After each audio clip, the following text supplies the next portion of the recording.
Olá pessoal, essa é a nossa primeira videoaula da disciplina de Eletropneumática, disciplina homônima que pertence à grade curricular do curso técnico em Eletrônica do Instituto Federal de Pernambuco.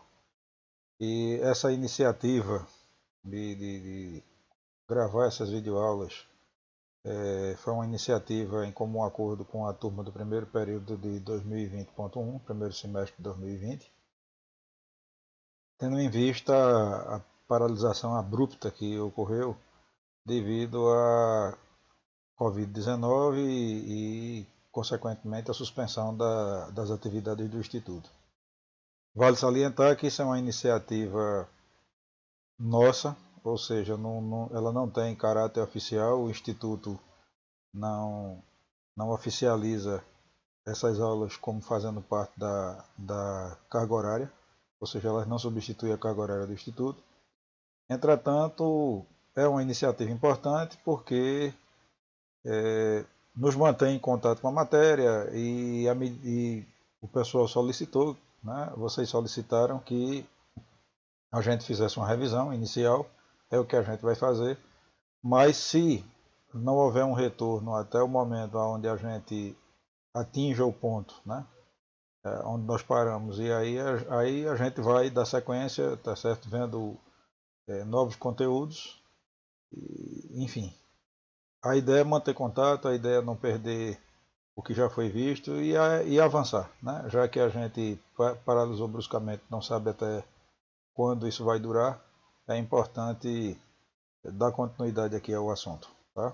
Mas reitero que é uma iniciativa minha, juntamente com o pessoal, os alunos do primeiro semestre, e não existe nada oficial, nenhum vínculo com o Instituto sob a ótica de cumprimento de carga horária e conteúdo programático e meta.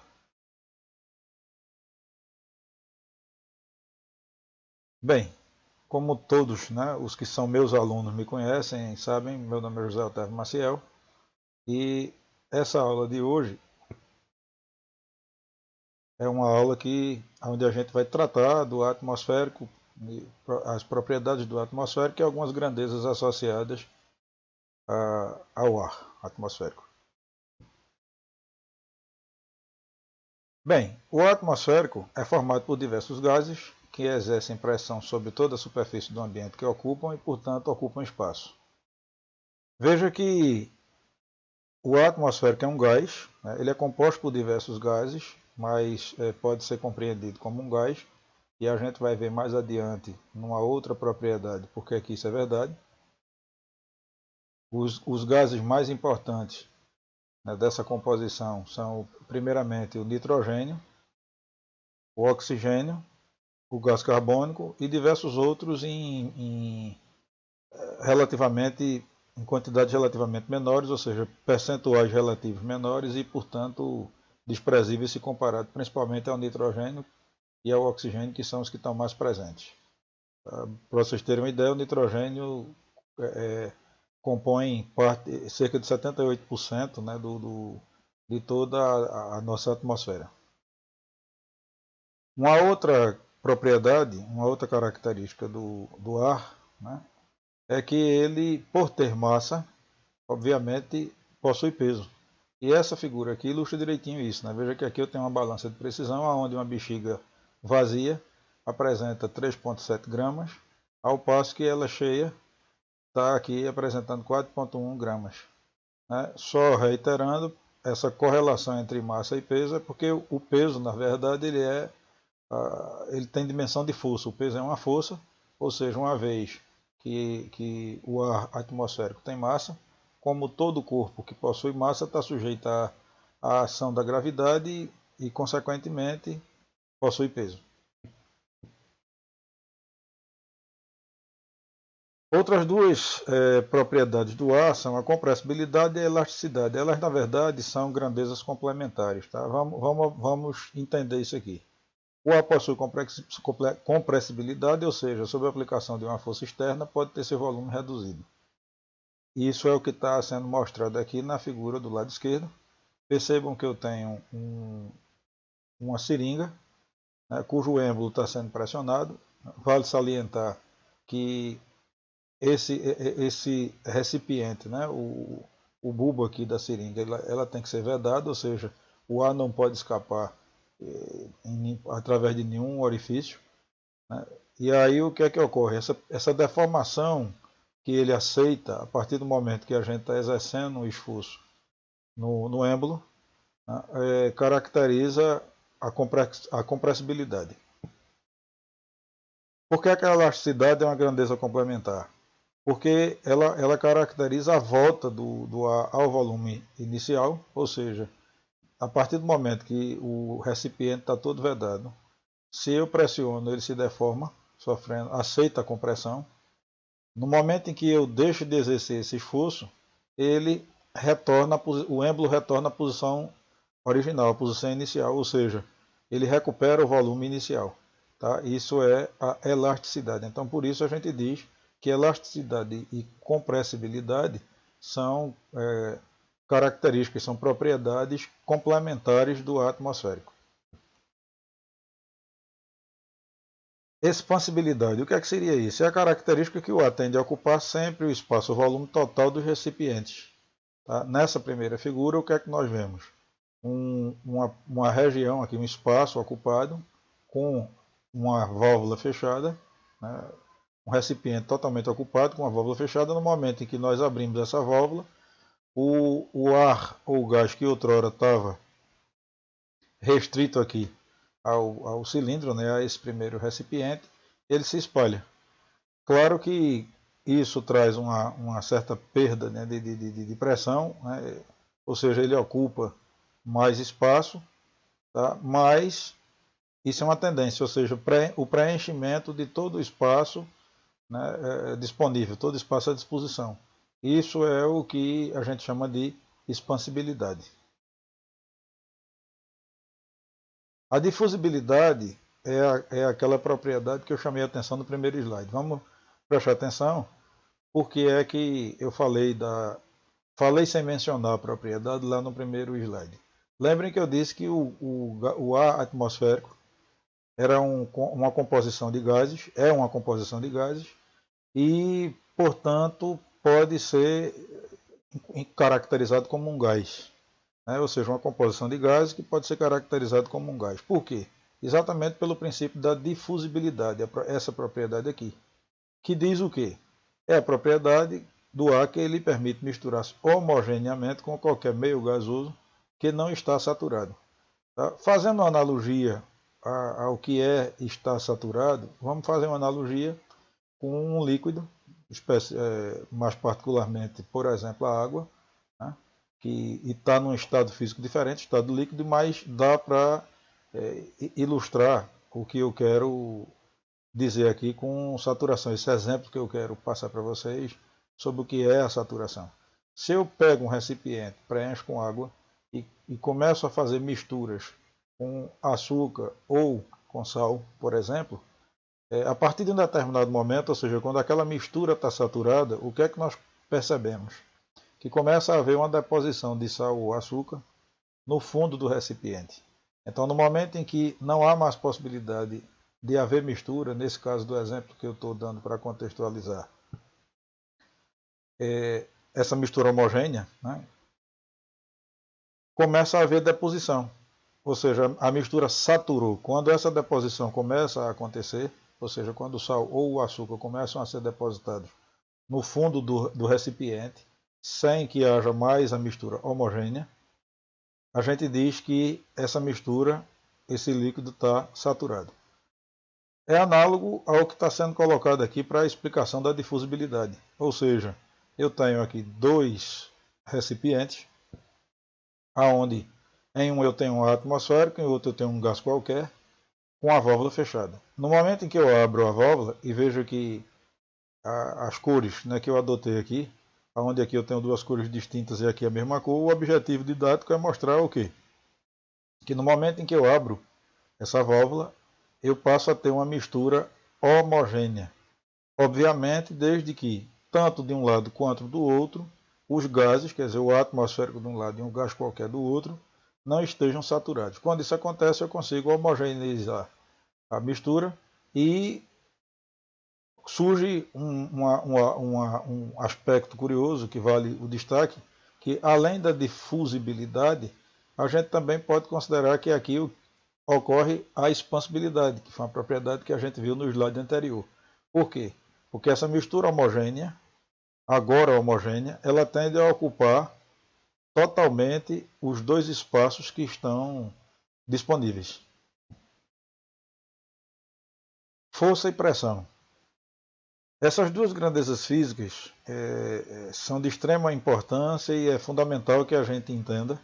A expressão matemática que as correlaciona é uma expressão simples, mas é importante que a gente contextualize, é importante que a gente entenda o sentido físico contido nessa expressão aqui apresentada. Primeiramente, ele diz que a força é um agente capaz de deformar quando, e esse efeito a gente chama de efeito estático, ou acelerar um corpo. A força é um agente capaz de deformar ou acelerar um corpo. Quando ela produz deformação, a gente diz que é uma ação ou efeito estático.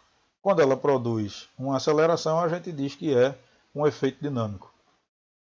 O efeito estático está associado ao que é produzido, por exemplo, em um objeto qualquer, quando sobre ele nós aplicamos uma força e isso não produz, por exemplo, movimento, ou seja, variação de velocidade. É o que caracteriza a estática. Claro que uma força aplicada a um objeto ela não tem que necessariamente produzir deformação. Entretanto, quando a gente tem a ação, tem um objeto sob a ação de uma força, se não há variação de velocidade, ou seja, se não há movimento, não há aceleração, isso é uma característica da estática que pode, aonde a gente pode ter ou não deformação. No caso da dinâmica, relembrando aí um pouquinho lá, né, a física pura, né, o que é a dinâmica? Por que a gente fala do efeito dinâmico? Vamos lembrar da segunda lei de Newton, né, que diz que a aceleração obtida por um corpo é diretamente proporcional à força aplicada a esse corpo e à massa desse corpo, que é o princípio fundamental da dinâmica. Tá? Então veja que por isso que a gente diz que uma força, quando não deforma, né, ela vai provocar variação de velocidade e, consequentemente, uma aceleração. Tá? A pressão é o quociente da divisão entre a força e uma área onde essa força está sendo aplicada. Então veja que aqui é importante entender o seguinte. O aumento da pressão ela está relacionada, obviamente, a variação de uma pressão ela está relacionada, ela está associada à aplicação de uma força a uma determinada superfície. Essa pressão cresce quão menor seja a superfície onde essa força está sendo aplicada. Basta lembrar, por exemplo, contextualizando, se a gente imaginar o que é que acontece se a gente pega uma superfície qualquer, pressiona com o nosso dedo ou pressiona, por exemplo, com um alfinete ou uma agulha. Veja que a superfície de contato do alfinete ou uma agulha com uma determinada folha de papel, por exemplo, a superfície de contato ela é menor do que a superfície de contato entre nosso dedo e essa mesma mesa ou essa mesma folha de papel. Veja que com o esforço para que a gente produza uma deformação, aí, ó, contextualizando, né? O esforço para que a gente produza uma deformação numa determinada folha ou mesa com o nosso dedo é muito menor do que a deformação que a gente vai produzir, quer dizer, o esforço que é necessário para que a gente deforme aplicando uma agulha ou um alfinete. Né? Ou seja, a gente fura com muito mais facilidade. Veja então que a gente está deformando aquele corpo. Tá? Como se houver movimento, do ponto de vista dinâmico, a gente, quando dois corpos se encontram e há uma resultante na aplicação de forças, né, de um contra o outro, e há um movimento comum, do ponto de vista físico, a gente passa a raciocinar aqueles corpos como sendo um só. Por isso que não há deformação. Entretanto, se há uma reação e não há uma resultante de força, vai haver um momento onde, se essa força começa a crescer, né, se essa força se mantém sendo elevada, a gente vai ter o efeito da deformação, ou seja, é quando a gente sai, inclusive, do efeito estático e, em tese, passaria a um efeito dinâmico, né? Ou seja, aquele corpo perfurou, ele conseguiu vencer a resistência e, obviamente, ele vai continuar, né? Vai continuar em movimento. É uma correlação, né? Ou seja, corpo parado, corpos em contato parado, e aí a gente teria um efeito estático podendo ocorrer a deformação, e corpos em efeito dinâmico, ou seja, se há pressão de uma superfície contra a outra, se não há reação, do ponto de vista físico, aquilo dali se comporta como um corpo só. Eu estou insistindo nisso, gente, eu estou contextualizando isso porque, apesar dessa expressão ser simples sob a ótica matemática, é muito importante que a gente entenda a física contida aqui, tá? Principalmente porque isso vai fazer parte do nosso cotidiano daqui para diante na disciplina e para todos os que forem lidar com a eletropneumática. Então é muito importante a gente enxergar isso aqui, tá? Ou seja, a pressão é uma grandeza que está diretamente relacionada com a força aplicada sobre uma superfície e inversamente, né, ligado, ou seja, inversamente proporcional à superfície aonde essa força é aplicada. A pressão é diretamente proporcional à força aplicada a uma superfície e inversamente proporcional à área dessa superfície. Ok? Então não esqueça isso.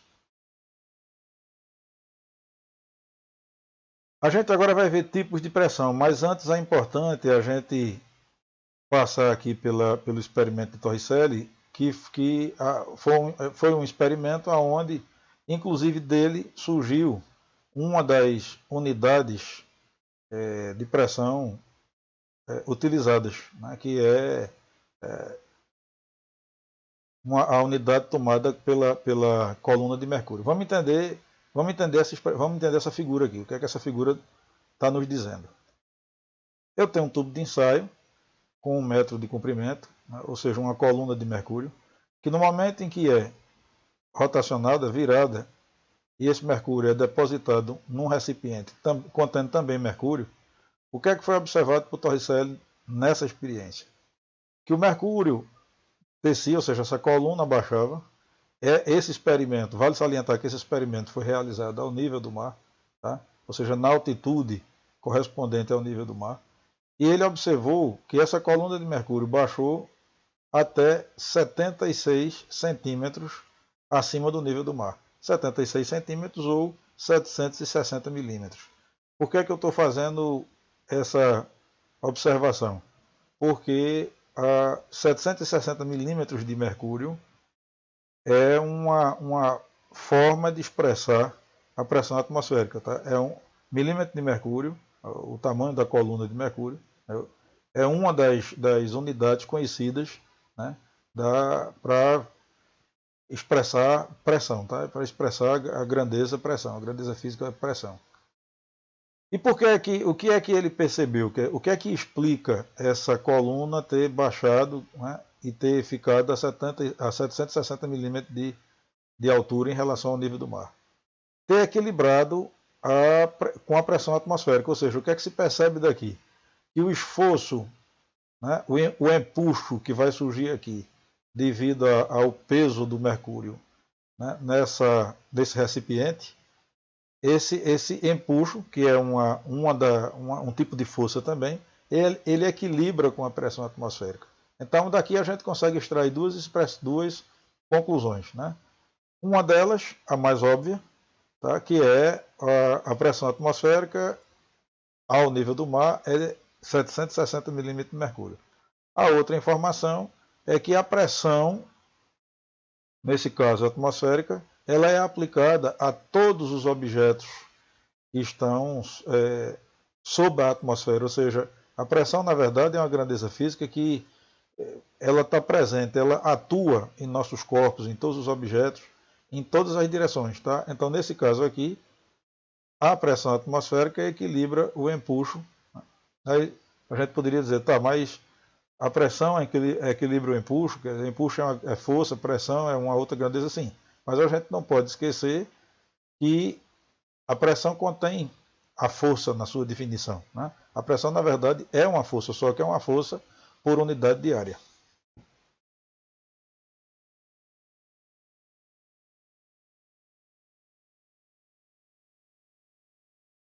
Bem, gente, aqui eu tenho uma ilustração apenas para contextualizar e deixar mais claro a pressão atmosférica. Esse slide veio para elucidar, né, para chamar a atenção de alguns outros detalhes, para que isso fique bem entendido, né, o que é a pressão atmosférica e como a gente deve enxergar isso aqui, quer dizer, algumas coisas que ocorrem aqui que merecem ser evidenciadas. Veja bem, uma pressão ao nível do mar, que isso aqui eu tenho mar, então a pressão ao nível do mar seria aquela que é exercida, né, sobre todos os pontos aqui em regiões próximas ao mar. Claro que existe alguma tolerância de alguns poucos metros, isso não vai variar bruscamente em poucos metros, mas se a gente observar essa figura, a gente começa a perceber que em regiões onde a gente tem maior altitude, a pressão tende a diminuir, a pressão atmosférica tende a diminuir. Por que isso? Né? Nós sabemos que a atmosfera ela é composta por colchões de ar, ou seja, camadas, na verdade. Né? A gente tem camadas de gases e essas camadas podem ser raciocinadas como colchões de ar. Por que é que eu estou fazendo essa analogia? Porque observe que pontos próximos aqui da superfície, né, do oceano, ou seja, pontos aqui ao nível do mar, estão sujeitos a mais colchões de ar, ou seja, a um peso maior, né? Tendo em vista que o ar tem massa, isso a gente já viu, logo ele está sob a ação da gravidade. Qualquer região abaixo, ou seja, qualquer região de menor altitude, está sujeita a uma maior quantidade de ar e, consequentemente, a uma maior pressão. Né? Tendo em vista que se eu tenho mais ar, eu tenho mais massa, se eu tenho mais massa, eu tenho mais peso, e se eu tenho mais peso, obviamente, eu vou ter mais pressão em qualquer ponto de menor altitude. À medida que nós vamos subindo, né, à medida que essa altitude vai sendo elevada, evidentemente que eu vou tendo menos colchões de ar, e aí, obviamente, né, por um raciocínio análogo, eu vou tendo menos pressão. Um detalhe importante aqui, que vai ser enfatizado no próximo slide, mas já que aqui eu tenho uma figura, né, é entender o seguinte: a pressão atmosférica ao nível do mar, ela é de 760 milímetros de mercúrio. Claro que abaixo do mar, essa pressão tende a subir e até de maneira mais brusca, por quê? Porque eu não estou sujeito só à ação dos colchões de ar, e sim agora da própria água, né? Mas o que é que eu quero chamar a atenção, independente da questão do nível do mar, é que quanto menor a minha altitude, mais pressão eu vou ter, como a minha referência, embora ela seja uma pressão positiva, né, ou seja, 760 milímetros de mercúrio é uma pressão positiva, mas vai ser tomada como referência. Por que é que eu estou chamando a atenção para isso? Vamos entender isso aí. Primeiro vamos definir aqui essas três pressões antes da gente fazer a análise gráfica e entender o que seria pressão positiva, pressão negativa e o que é que eu quero dizer com referência de pressão. A pressão atmosférica é a pressão exercida pelos gases da atmosfera terrestre. A pressão, essa composição de gases, né, composta fundamentalmente por nitrogênio, oxigênio e gás carbônico, como a gente já viu. A pressão relativa é a medida em relação à pressão atmosférica. Então aqui tem uma informação importante que é o quê? A pressão atmosférica, embora ela seja positiva, para a pressão relativa, ela vai ser minha referência. Ela seria o meu zero. Tá? Mas veja que a pressão relativa, e é exatamente porque a minha pressão atmosférica, embora ela não seja zero, ela tem um valor positivo. Como ela vai ser tomada agora como minha referência, ou seja, o meu zero, a pressão relativa pode ser positiva ou negativa. A pressão absoluta é a pressão positiva a partir do vácuo perfeito. Ou seja, ela é a soma da pressão relativa e da pressão atmosférica. Isso vai ficar bem claro na próxima figura, tá? Mas só chamando a atenção aqui, a pressão absoluta é aquela que vai acontecer em regiões onde eu tenha o vácuo perfeito. Veja, aqui eu tenho um gráfico onde eu mostro a minha pressão atmosférica, que a gente já viu que é de entre outras unidades. Né? Na unidade que a gente está vendo aqui, ela é de 760 milímetros de mercúrio, mas vamos lá. Para a pressão relativa, a pressão atmosférica é a minha referência, ou seja, é o meu zero. Portanto, eu posso ter uma pressão positiva em relação a ela ou negativa em relação a ela.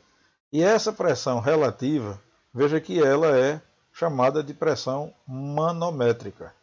Por quê, gente? Porque manômetros, embora construtivamente eles tenham características distintas, a gente tem manômetros utilizando diversas tecnologias, desde mecânica, desde tecnologias mecânicas a tecnologias digitais, mas o que é importante aqui? Todo manômetro tem como objetivo medir pressão.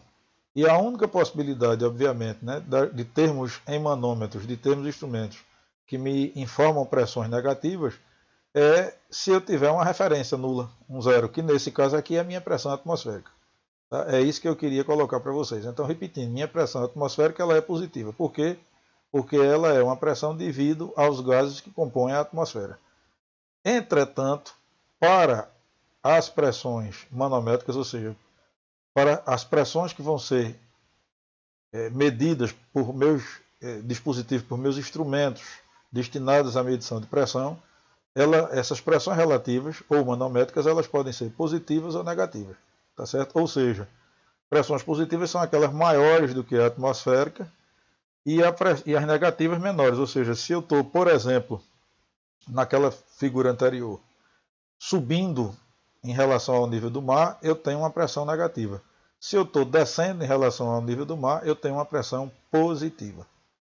Aqui eu tenho meu zero absoluto e a pressão absoluta, como a gente viu lá no slide, ela vai ser a minha pressão atmosférica mais a pressão relativa.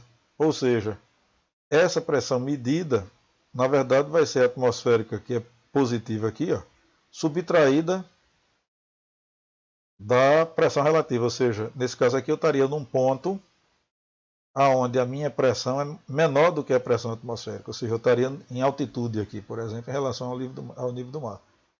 E aqui eu teria aqui numa pressão positiva, ou seja, quando a minha pressão relativa ela soma a pressão atmosférica, isso aqui eu estaria, por exemplo, em profundidade ao nível do mar. Parece simples, mas é importante a gente ter um pouquinho de atenção aqui, né? Para não confundir. Veja que o gráfico mostra uma pressão absoluta positiva, ou seja, a pressão absoluta ela sempre vai ser positiva, mas uma pressão absoluta acima da atmosférica, ou seja, uma pressão absoluta somada a uma pressão relativa, ela seria, na verdade, a pressão num ponto abaixo do nível do mar. Tá? Então, tem que ter cuidado para não confundir, porque à medida que a gente vai descendo, inclusive abaixo do nível do mar, por exemplo, a gente passa a ter uma pressão positiva. Então, esse gráfico pode confundir se a gente não estiver atento. Né? Já a negativa, ou seja, aquela onde eu estou subtraindo da pressão atmosférica, seria a que eu tenho em altitudes. Né? Veja que o gráfico ele se apresenta de forma inversa. Né? Graficamente aqui, quando a gente compara com a figura, se não tiver cuidado, a gente confunde. Tá? Ou seja, pressões negativas são menores do que a atmosférica, logo são pressões que a gente encontra em altitudes superiores ao nível do mar. Pressões positivas, pressões absoluta positiva. Né? A pressão absoluta, na verdade, ela sempre será positiva, perdão. A pressão relativa positiva, ou seja, aquela que soma a pressão atmosférica, ou seja, aquela que faz com que a pressão absoluta seja a soma da pressão atmosférica com uma pressão relativa positiva, são aquelas que a gente encontra em profundidades, ou seja, abaixo do nível do mar. Tá? Então, muita atenção nisso aqui para interpretar esse gráfico direitinho. Tá? Aqui, gente, a gente tem uma tabela contendo algumas unidades de pressão. Tá? Aqui vale a pena chamar a atenção para algumas unidades usuais. Por exemplo, essas duas aqui são interessantes porque é o que a gente encontra em calibradores, né, de pneus de automóvel, de alto passeio, em postos de gasolina. Por exemplo, essa libra-força por polegada quadrada é o que a gente chama de PSI. Ela é chamada de PSI. E aqui bar. Por que, é que eu estou chamando Por que, é que eu estou chamando atenção em relação a elas duas? Porque nos calibradores de pneus são essas duas possibilidades. Né? Eu não sei quantos de vocês conhecem, já operaram calibrador de pneus, esses calibradores digitais que a gente encontra em posto de gasolina, hoje digitais, né? No passado existiam os mecânicos também.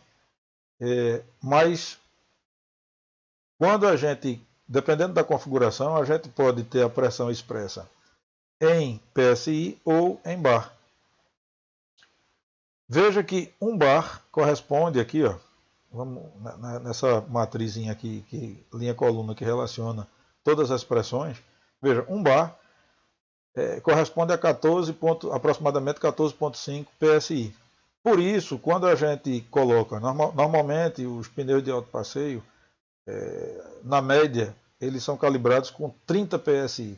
Por essa razão, quando a gente coloca 30 PSI, se você converter, né, colocar para 30 PSI e converter lá para bar, mudar o mostrador, a unidade do mostrador, a gente vai ver que 30 PSI corresponde a 2,5 bar, por exemplo. Tá? É por essa correlação aqui. Outras grandezas. Outras grandezas importantes, tá certo? Eu estava com o meu mostrador aqui fora, perdão, vamos repetir aqui para vocês entenderem, né? Veja, PSI está aqui, libra-força por polegada quadrada, bar está aqui, então quando eu vou medir aqui em bar, né, eu tenho a relação bar-libra-força, ou seja, um bar vai ser aproximadamente 14,5 PSI, que é a libra-força por polegada quadrada, então, só repetindo essa explicação aqui, 30 libras força por polegada quadrada, ou seja, 30 PSI, que é a pressão típica dos pneus de automóvel, vai corresponder a 2,5 bar por conta dessa correlação aqui, de 1 bar ser igual a 14,5 PSI. Tá? Outras grandezas que estão enfatizadas aqui nessa tabela, tenho duas delas importantes que merecem destaque. Uma delas é 1 atmosfera. Tá? A atmosfera aqui, 1 atmosfera, corresponde a meus 760,05 milímetros de mercúrio, como nós tínhamos visto. Então está aqui a correlação entre milímetro de mercúrio e a atmosfera. E aqui a gente tem quilopascal. Por que é que o quilopascal merece destaque? O quilopascal merece destaque porque, como vocês já devem ter visto em outras situações, em outras experiências aí físicas, em outras áreas da física, todas as grandezas elas têm sua unidade típica no Sistema Internacional de Unidades. Tá? Então, como pressão é a razão entre força e área, força no Sistema Internacional é Newton, área é dada em metro quadrado no Sistema Internacional.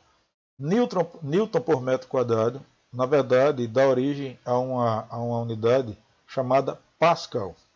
Tá? Entretanto, o Pascal, se comparado a algumas grandezas, por exemplo, se comparado à atmosfera, que é uma unidade importante, né?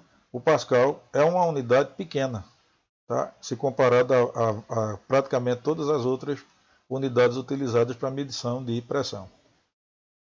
Observe, por exemplo, aqui que uma atmosfera corresponde a 101 quilopascais, tá certo? Então, como o Pascal é uma unidade pequena, o quilopascal passa a ser mais utilizado, tá certo? O quilopascal, obviamente, são 1000 pascais. Veja que uma atmosfera é 101 quilopascais, tá certo? Por essa razão, exatamente por conta do Pascal ser uma unidade cujo o valor, né, absoluto associado a ela, ou seja, a intensidade associada à grandeza, ela assume valores muito elevados, né, é um número muito elevado. Se comparado às outras unidades de pressão, normalmente o quilopascal passa a ser mais comum, tá certo? Passa a ser o que é adotado e o que está presente lá nos manômetros de um modo geral. Ok? Então, resumindo rapidamente aqui, quais são as unidades mais importantes e as mais utilizadas aqui, né, no nosso cotidiano?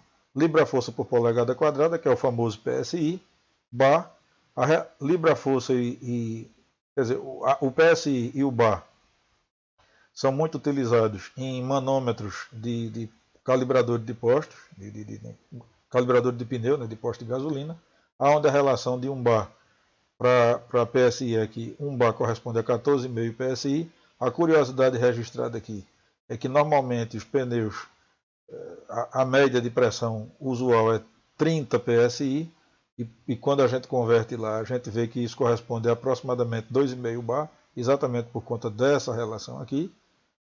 O outro aspecto importante é que uma atmosfera corresponde a 760,05 milímetros de mercúrio, conforme a gente tinha visto nos slides anteriores, que o Pascal é a unidade de pressão do sistema internacional. Entretanto, como ele é pequeno, né, em relação às outras unidades, o quilopascal passa a ser adotado, e a gente viu isso aqui quando a gente viu quanto corresponde a uma atmosfera em quilopascais, ou seja, uma atmosfera são 101 quilopascais, em pascal seria 101.000 pascais, certo? Então, essa comparação aqui deixa essa observação que eu estou fazendo bem evidente.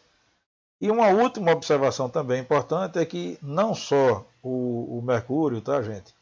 A coluna de mercúrio, como também a coluna d'água, só que ao invés de ser no sistema métrico, né, de decimal, ou seja, ao invés de ser expresso em milímetro, a gente está vendo aqui, por exemplo, que eu também posso utilizar uma unidade chamada polegadas de água aqui, ó, tá? Ou seja, é uma unidade de pressão aonde eu tenho, aonde a maneira de expressar essa unidade é pelo tamanho da coluna de água em polegadas. Veja que se a gente vier aqui para milímetro aliás, para polegada, se a gente for procurar em milímetro de mercúrio, veja que uma polegada de água aqui, comparado em milímetro de mercúrio, dá aproximadamente 1,8, 1,87 aqui, tá? O que é que isso quer dizer? Que são unidades relativamente próximas, ou seja, eu tenho a minha polegada, a minha polegada de água, ela é quase o dobro, é próximo, né, é quase o dobro, da ordem de grandeza de menos de 2 vezes a coluna de milímetro de mercúrio, né? Ou seja, uma polegada de água corresponderia a 1,87 milímetros de mercúrio. Tá? Eu estou chamando a atenção, a curiosidade aqui, como também eu tenho aqui, ó, polegada de mercúrio. Por que eu estou chamando a atenção disso? Porque são unidades que, tal qual a coluna de mercúrio aqui em milímetros, a gente mede, né, a ideia que a gente tem de pressão está associada ao experimento de Torricelli, ou seja, uma vez que a gente vira o tubo, aquela coluna vai descer até uma certa altura, né? A altura essa que equilibra com a atmosfera. Então, se a gente quiser saber, por exemplo, já que uma atmosfera corresponde a 760 milímetros de mercúrio, quanto corresponderia, por exemplo, em polegada de mercúrio uma atmosfera? Então, a gente vem aqui, ó, em polegada de mercúrio eu teria 29,9, ou seja, quase 30 polegadas de mercúrio, uma atmosfera, né? Então, meus 760 milímetros de mercúrio corresponderia a 29,9, aproximadamente 30 polegadas de mercúrio. E se for em polegadas d'água, minha atmosfera ela corresponde a 406,9, aproximadamente 407 polegadas de água. Veja que é aproximadamente metade, né, um pouco mais da metade da altura da minha coluna de mercúrio, né, o que guarda coerência com essa relação que a gente acabou de ver aqui, né, de que a polegada d'água ela é quase 2 vezes, um pouco menos de 2 vezes a coluna de mercúrio em milímetros, né. Então essa confirmação aqui, ó, do 407 por 760, ou seja, aqui é um pouco mais da metade, né, porque aqui é um pouco menos do dobro, tá? Então isso eu estou me atendo um pouco nessa tabela aqui, porque a gente trabalha com, aqui a gente tem várias unidades e é bem interessante observar, né, os recursos e as estratégias utilizadas para medição de pressão, ok?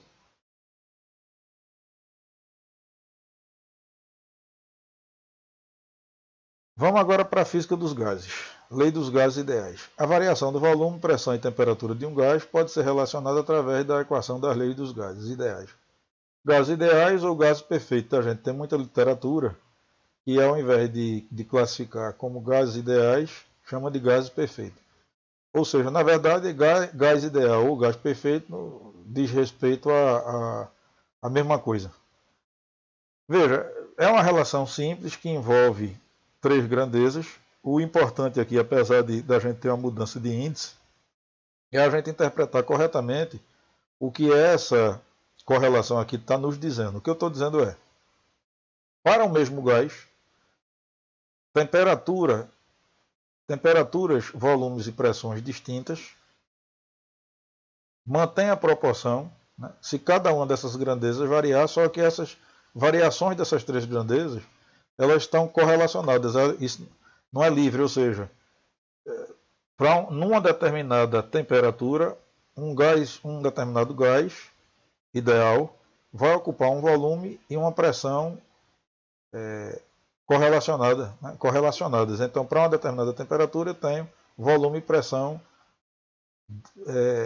definidos, né, amarrados. Ou seja, se eu vario essa temperatura, consequentemente, eu vou ter mudanças de volume e pressão, já que isso, na verdade, né, está relacionado, ou seja, está aplicado, é relativo ao mesmo gás.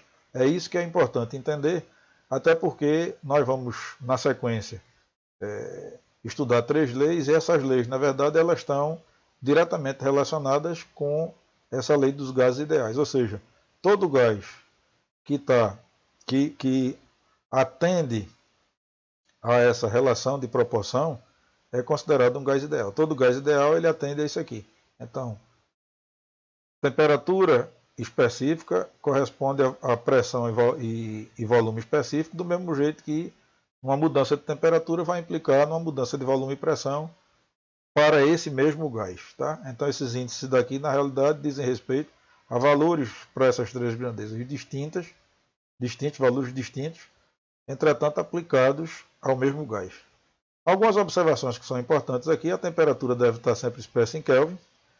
Né? Veja que aqui eu estou mostrando rapidamente a correlação entre Kelvin e graus Celsius. Nos socorrendo da termologia, vamos lembrar que a escala em graus Celsius ela é graduada tal qual a escala em Kelvin, exceto por um deslocamento de 273,15 graus. Tá? Por que isso é importante?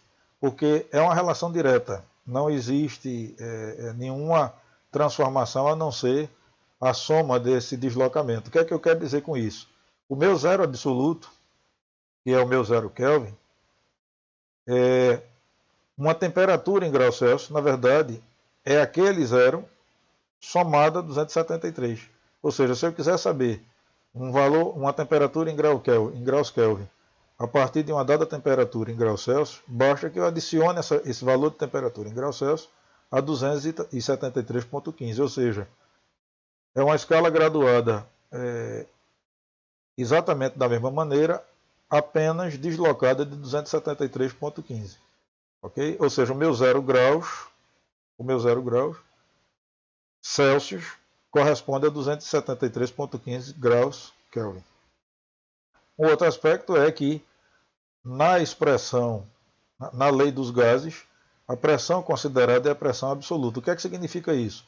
É a pressão positiva, tá, gente? Não é a pressão que é medida, por exemplo, por um instrumento. Não, é a pressão absoluta, ou seja, é a soma da minha pressão atmosférica mais a pressão relativa, seja ela positiva ou negativa. Tá? Então, o valor de pressão a ser considerado nessa expressão, né, que define, nessa lei aqui, que define os gases ideais, tá, é a pressão absoluta.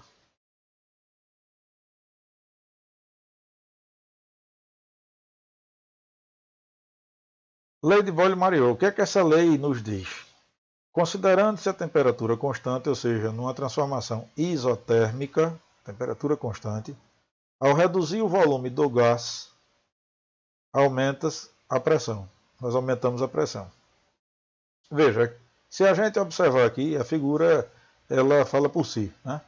Eu tenho um recipiente, onde eu estou mantendo a temperatura do gás constante, estou exercendo força aqui nesse êmbolo, ou seja, estou aumentando a pressão aplicada ao gás que está contido nesse recipiente. E o que é que acontece? Eu vou ter uma redução do volume, tá? Ou seja, se eu aumento a pressão, eu reduzo o volume a uma temperatura constante. Tá? Se a gente observar no slide anterior, veja, eu estou mantendo a temperatura, ou seja, o T1 é igual ao T2, e estou aumentando a pressão, ou seja, o P2 é maior do que o P1. Ora, veja, gente, se eu tenho temperaturas iguais e estou aumentando a pressão, ou seja, o meu P2 é maior do que o P1, para que essa proporção, ou seja, para que essa igualdade se mantenha, o que é que eu tenho que fazer? Eu tenho que diminuir o V2, né?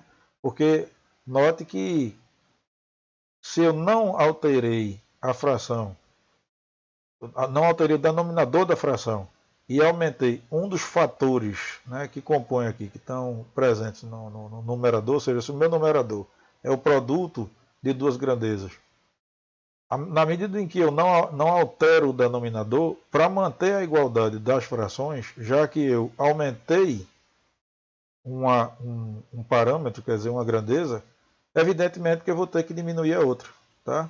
Para que o numerador também não se altere, ou seja, a minha pressão aumentou, o meu volume tem que diminuir para que o produto entre os dois seja preservado, tá? Então veja que é aquilo que eu falei para vocês. A lei de Boyle-Mariot é a primeira que a gente está vendo, aquela que ocorre na transformação isotérmica, que significa uma temperatura constante, tá? É aquela onde o aumento da pressão corresponde a uma diminuição do volume. Tá? O aumento da pressão corresponde à diminuição do volume, já que a temperatura se mantém. A lei de Gay-Lussac nos diz, né, é a lei que ocorre na transformação isobárica, ou seja, na pressão constante. Então veja que numa pressão constante, se eu aumento a temperatura, eu aumento o volume. Tá? De novo, se a gente voltar para a expressão, veja que aqui agora eu estou mantendo o P constante. Obviamente que se eu mantenho o P constante, ou seja, colocando, por exemplo, ele em evidência, já que aqui eu tenho um P constante, um P comum, à medida que eu aumento a temperatura, né, ou seja, à medida que T2 é maior que T1, para que a proporção seja mantida, o V2 vai ter que ser maior do que o V1, né, já que eu estou mantendo o P constante. Ok? E isso fica bem demonstrado aqui. Né? Ou seja, aqui, no momento em que eu aqueci o recipiente, né, para manter, já que a minha pressão é constante, a única forma de manter essa pressão constante com o aumento da temperatura, é aumentando o volume. E fisicamente, se a gente for raciocinar o que está acontecendo aqui, lembrem que um aumento da temperatura corresponde a um maior nível de agitação de moléculas do gás presente aqui no recipiente e, consequentemente, eu teria um aumento do volume para que eu mantivesse a pressão constante. Ou seja, se eu aquecesse aqui, ó, sem aumentar o volume, eu teria uma pressão maior. Como eu quero manter a pressão, né, uma vez que eu aqueço, a única forma de manter uma pressão constante, se eu tenho mais força sobre as paredes desse recipiente, né, aqui, à medida que eu aquecesse aqui, eu teria maior agitação. Evidentemente que se eu não permitisse uma alteração do volume, a maior agitação significaria mais força exercida na parede desse recipiente. A única maneira de manter a pressão constante, que é o caso da lei aqui, né, da transformação isobárica, seria aumentando o volume. Então, no momento em que eu aumento o volume, na verdade eu estou aumentando a superfície aqui, ó, de contato, ou seja, a superfície aonde eu estou aplicando pressão a partir do aumento da agitação molecular e, consequentemente, eu consigo assim manter a pressão constante. Tá? Então, aumento de temperatura a uma pressão constante implica em aumento de volume. Por último, a gente tem a lei de Charles, que onde eu tenho um volume constante, é o que a figura está mostrando. Tá? Então, de novo, se eu tenho um volume constante, veja que agora o volume não mais varia, certo? Ou seja, eu tenho a transformação isométrica ou isocórica, que é exatamente a manutenção do volume. A partir do momento que o volume não varia, se eu aumento a agitação, já que eu estou aumentando a temperatura, é evidente que a pressão vai aumentar. Tá? E isso, voltando aqui para a expressão, é a mesma coisa. Eu estou mantendo o volume, ou seja, o meu V2 é igual ao V1, para manter a igualdade das frações. Se eu estou aumentando a temperatura, obviamente eu vou ter que aumentar a pressão, para que essa proporção se mantenha. Vamos fazer aqui um exercício rápido para contextualizar, tá, o que a gente aprendeu até agora. Veja, um recipiente possui 1 metro cúbico de volume e contém, armazenado em seu interior, ar comprimido a uma pressão de 12 bar e a uma temperatura de 26 graus. Qual o volume de ar comprimido armazenado em seu interior a uma temperatura de 20 graus e a uma pressão de 1 atmosfera? Então veja aqui, a temperatura diminuiu e a pressão diminuiu. Só que a gente está observando que a variação de temperatura está na ordem de menos de 2 vezes. Né? Ou seja, ela diminuiu para menos de 2 vezes, ou seja, mais da metade. Ela diminuiu apenas 6 graus. Ao passo que, em termos de temperatura, por enquanto a gente ainda não tem, né, a noção, porque aqui eu estou trabalhando com unidades diferentes, mas no momento em que eu faço a conversão e que eu vejo que a atmosfera e bar são grandezas próximas, ou seja, uma atmosfera é aproximadamente 1 bar, note que, olhando para cá, eu estou tendo uma variação de pressão, né? Eu estou tendo uma variação de pressão de mais de 11 vezes, né, para menos, ou seja, a minha pressão está caindo mais de 11 vezes. Então, intuitivamente, antes de fazer essa continha, vamos tentar entender o que está acontecendo, ou o que possivelmente vai acontecer. Veja que a temperatura variou, mas variou na escala de grandeza de uma vez, né? Porque 20 graus e 26 graus são temperaturas próximas. No caso da pressão, a gente está vendo que ela variou na ordem de mais de 11 vezes. Então, quando a temperatura diminui, o que é que a gente espera que aconteça, já que o que a gente quer descobrir é o volume? Quando a temperatura diminui, tá claro que aí tem a questão da pressão, mas admitindo, né, que a pressão tivesse constante, por exemplo, analisando a partir da lei dos gases, se uma temperatura diminui, a gente espera que o volume diminua. Lembram disso? Né? Partindo da premissa que a temperatura tivesse constante. Né? Haveria uma diminuição do volume. Mas veja que se a gente agora fixar, né, a temperatura, se a gente fixasse a temperatura e, na verdade, diminuísse a pressão, né, porque aqui eu tenho 12 bar e estou caindo para praticamente 1 bar, então veja que se eu diminuo a pressão, qual é a expectativa? Que haja um aumento do volume. Né? Então, repetindo, abstraindo, utilizando a lei dos gases, se eu tivesse uma pressão constante, uma diminuição de temperatura implicaria numa diminuição de volume. Se eu tivesse uma temperatura constante, uma diminuição da pressão implicaria num aumento do volume. Então veja que eu tenho movimentos aí opostos. Tá? Agora, como eu não tenho nenhuma das duas fixas, o que é que eu tenho que raciocinar? Aqui eu tive uma pequena variação de temperatura, ao passo que aqui eu estou tendo uma grande variação de pressão. Certo? Bom, isso já dá aquela ideia de que se eu estou tendo uma grande variação de pressão, ou seja, se eu estou diminuindo muito a minha pressão, a expectativa nesse caso seria de que o meu volume 2, ou seja, o volume ocupado agora, né, por esse gás, ele tende a ser maior. E vamos ver o que é que acontece. Está aqui, ó. Manipulando algebricamente a lei dos gases, ou seja, as duas expressões, né, as duas frações que relacionam a lei dos gases, os dois lados lá da minha expressão, e obviamente, né, fazendo as devidas transformações, ou seja, colocando a pressão nas mesmas unidades, né? Ou seja, ambas em bar, e colocando a temperatura, nos dois casos aqui, em Kelvin,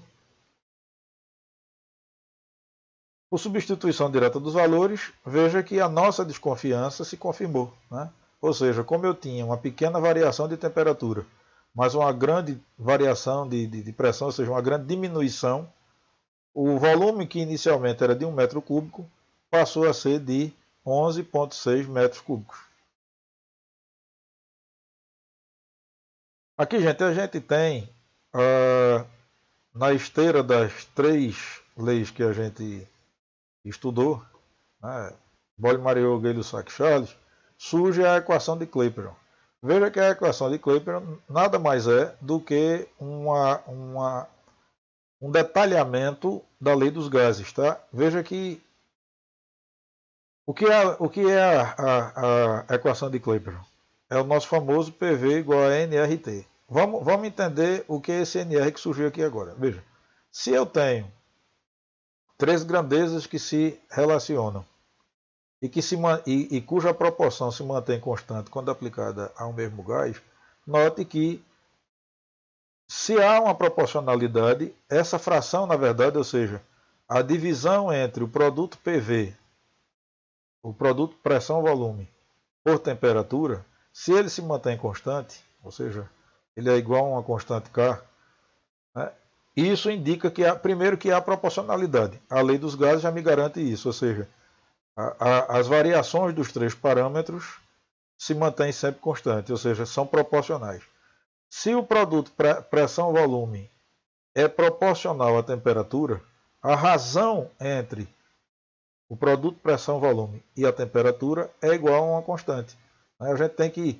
Veja, a expressão matemática em si ela é simples, mas é muito importante a interpretação física, né, ou seja, da lei, que é a manutenção da proporcionalidade na relação do produto pressão-volume por temperatura, e a interpretação correta da matemática, ou seja, quando eu tenho uma relação proporcional entre 2 grandezas, a razão entre elas é uma constante. O que é que a equação de Clapeyron me traz? O detalhamento, ou seja, quem é essa constante? Essa constante, na verdade, é o produto do número de mols do gás, ou seja, do número de mols de moléculas, né, do gás em análise, multiplicado por esse R, que é a constante universal dos gases perfeitos. E isso daqui tem uma tabela, ou seja, eu tenho valores aonde a intensidade muda conforme a unidade adotada. Isso no exemplo que eu vou mostrar para você para contextualizar. Tá certo? Vai ficar mais claro. Então veja que essa minha constante, na verdade, é o produto NR, ou seja, o número de mols de molécula pela constante universal dos gases ideais. Tá? Note que isso aqui nada mais é do que essa expressão escrita de uma forma diferente, ou seja, o produto pressão-volume é igual a NR, que é constante, vezes a temperatura. Tá? É a equação de Clapeyron, como eu disse a vocês, é a quarta expressão, que é a quarta lei, né, que se apresenta para a gente, que na verdade ela vem na esteira das 3 que a gente estudou. Se a gente analisar agora esse exemplo aqui para contextualizar o que eu acabei de colocar para vocês, veja que nesse exemplo fica claro aquela questão que eu falei de que o valor, a intensidade da minha constante, ela está associada, ou seja, o valor numérico está associado à unidade que eu estou adotando. Essa unidade da constante é que vai definir quais são as unidades de trabalho que a gente vai adotar para resolver o problema. Então veja que aqui no problema, aqui na expressão, né, eu tenho produto pressão-volume igual a nRT, mas aqui no exemplo, o que é que ele está me dizendo? Qual é o volume ocupado por 1 mol de gás? 1 mol, então, dados do problema, 1 mol de gás perfeito, ou seja, se é 1 mol de gás perfeito, a gente pode trabalhar com a equação de Clapeyron, né, ou a equação dos gases ideais, submetido a uma pressão de 5.000 newtons por metro quadrado. Olha o nosso newton por metro quadrado, olha o nosso Pascal aqui se apresentando. Então veja 5.000 newtons por metro quadrado ou 5.000 quilopascais. Perdão, ou 5.000 pascais ou 5 quilopascais. Né? Então aqui eu tenho o quilopascal ou os 5.000 pascais, tá certo? Então, veja bem, 5.000 newtons por metro quadrado são 5.000 pascais ou 5 quilopascais, fazendo menção lá, alusão àquela tabelinha que a gente viu. Há uma temperatura de 50 graus Celsius. Então, a primeira coisa que a gente tem que ver é, se eu, observe aqui, ó, se eu estou trabalhando com a constante dos gases ideais, adotando essa unidade, então note que a minha pressão, para que eu adote esse valor associado a essa configuração de unidades, a minha pressão vai ter que ser escrita em atmosfera. O volume vai ter que ser em litro, né? Já que eu estou procurando saber qual é o volume, a resposta que a gente vai encontrar por substituição direta na fórmula vai estar em litro. Mol, ele já deu aqui, né, um mol. E a temperatura vai ter que ser convertida para Kelvin. 5.000 pascais corresponde, na verdade, a 5 centésimos de atmosfera, ou seja, 5,05 atmosfera. Veja que aqui fica bem evidente, tá, gente, aquilo que eu coloquei para vocês. Ó. O Pascal é uma unidade pequena, tá, se comparada às outras unidades. Então veja que 5.000 pascais, ou seja, 5 quilopascais, na verdade são 5 centésimos de atmosfera. Transformando graus Celsius em Kelvin, a partir daquele deslocamento que eu coloquei, né, que eu expliquei para vocês, ou seja, para descobrir a temperatura em graus Kelvin, basta que eu some 273,15 a 50 graus Celsius. Logo eu tenho 323,15 Kelvin. Tá? Feitas as devidas conversões, a solução é uma substituição direta na fórmula. Como eu quero descobrir o V, tá? Então eu tenho que vai ser nRT por P. Como eu já estou trabalhando nas unidades adequadas à unidade que eu escolhi para a minha constante universal aqui, dos gases perfeitos, veja que no momento em que eu resolvo a fração, né, que eu calculo aqui a equaçãozinha, eu chego a 529,72 litros. Por quê?